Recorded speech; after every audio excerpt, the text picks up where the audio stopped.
So here we have it, and the belt here, and as you can see the belt is quite thin. In fact, in the buckle here you can see it's only half the size, and of course you can see where the clasp goes on the belt. And this sometimes happens when there's a little bit more pressure on the belt.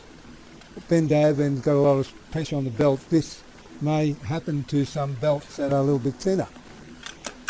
So what we've done, here's one we've done, and same belt, and what we've done, we've folded it over like this and put it in, and we clasp it down like this.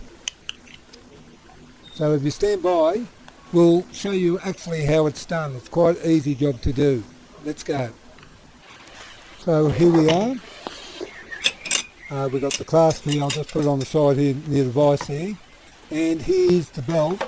And all we've done is just got a scissors, cut the old bit off. Now we've got a nice clean surface. Now we just fold a small proportion of the belt like this. Then you see we put it in a vise, and you close the vise up as tight as you can. Okay, just push it in a little bit, because we're just getting out a bit. Now, as I said, just push it in, and that would be the size you can put into it. So as you can see, and this fits nicely in. You have to push a little bit hard in, but once you got it right in,